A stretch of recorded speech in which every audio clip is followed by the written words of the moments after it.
Good evening అండి. చూసారు కదా వర్షం పడ్డానికి రెడీగా ఉంది. సో లాస్ట్ సండే వచ్చేసి నేను ట్రైన్కి వెళ్ళాను అనమాట స్కూల్ పని మీద. 6 days ట్రైనింగ్ ఉంటుంది. సో వెళ్లే ముందు ఫుల్ ఎండలు వస్తున్నాయి కదా, ఎలా వెళ్ళాలి అనుకున్నాను. కానీ నేను బస్ ఎక్కే టైంకి అంటే సండే ఆఫ్టర్నూన్ బస్ ఎక్కాను, స్కూల్ బస్సే. Morning 2 o'clock 3 o'clock full rain, అసలు వాతావరణం మొత్తం చేంజ్ అయిపోయింది. సో నిన్న నైట్ దిగాను అనమాట మా ఊరికి. 6 days ట్రైనింగ్ అయిపోయింది. మళ్ళీ నిన్న చూడాలి ఎండ వచ్చేటప్పుడు నరకంగా అనిపించిందండి. సో 6 days కూడా సరిగ్గా నిద్ర లేదు, ఏం లేదు. సో నైట్ కూడా పడుకోలేదు. ఇప్పటిదాకా హాయిగా పడుకొని ఇప్పుడే లేచాను.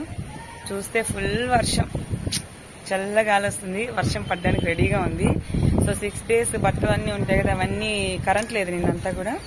సో వాషింగ్ మిషన్ కరెంట్ వస్తే వాషింగ్ మిషన్ వేసి ఇప్పుడే ఆరేసాను. గాలి వస్తుంది, మళ్ళీ అవి తీయాలి. బాగుంటది కదా కూల్ వెదర్.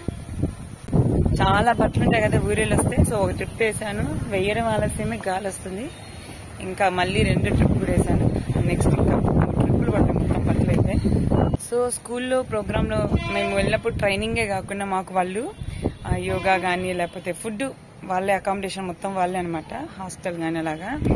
అండ్ ఇంకా వచ్చేసి మనకి అందరూ లేడీస్ అండి అక్కడ వర్క్ చేసేవాళ్ళు. స్టాఫ్ ప్రైమరీ మ్యాక్సిమం 99% లేడీసే ఉంటారు అక్కడ. ఇంకా మన ఇష్టం, మనల్ని ఎంకరేజ్ చేయడానికి పైన ఉన్న వాళ్ళు ఉంటారు కదా, మన హైర్ అథారిటీ అంతా. సో వాళ్ళు కొంచెం కల్చరల్ ప్రోగ్రామ్స్ అవి పెడతా ఉంటారు. అంటే డాన్స్ ఇవన్నీ వేసి కొంచెం టీచర్స్ కి మైండ్ రిలీఫ్. ఆడవాళ్ళందరూ కూడా వాళ్ళ డే షెడ్యూల్ ఇంట్లో వర్క్ చేయడం అలా ఉంటది. కానీ ఈ 6 days అక్కడికి వెళ్ళి చక్కగా వండుకునే పని లేదు, వండి పెడితే తినే పని అనమాట. సో నేను జస్ట్ క్లాసెస్ వినడం, ఈవినింగ్ వచ్చేసి కొంచెం అలా కల్చరల్ ప్రోగ్రామ్స్ కి పార్టిసిపేట్ చేయడము, ఎంజాయ్ చేయడం, అంతేనండి. చాలా హ్యాపీగా అనిపిస్తుంది. ఆడవాళ్ళందరికీ కూడా, పెళ్లి పిల్లల ఇంకా కూడా బాధ్యతలు ఎక్కువ ఉంటాయి కాబట్టి వాళ్ళకి ఇలాంటిది ఒక మంచి అవకాశం. సో నేను వేసిన డాన్స్ వీడియో పెట్టా కదా, అది కూడా అక్కడ వేసింది అనమాట. ఎవ్వరు ఉండరండి, అంతా లేడీస్ స్టాఫే. జస్ట్ వెయ్యక తప్పదు కాబట్టి వేసా మా జోన్ నుంచి నేను, అంతే. చూడండి మీరు కూడా ఆ వీడియోస్ ఏమైనా చూడకపోతే. సో వర్షం స్టార్ట్ అయింది. చినుకు చినుకు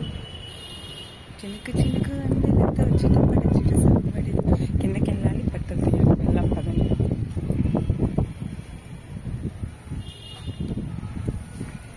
ఈ వర్షాకాలం ఇదే ప్రాబ్లం. బట్టలు వేస్తాము, తీస్తాము.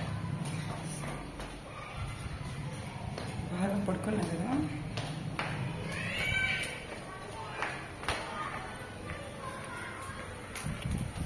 సో చూసారు కదా, ఇవన్నీ ఆరేసిన బట్టలు. ఇప్పుడు వీటికి తీయాలి, వర్షం పడుతుంది. ఇదే పని అండి, వేసుకోవడం తీసుకోవడం.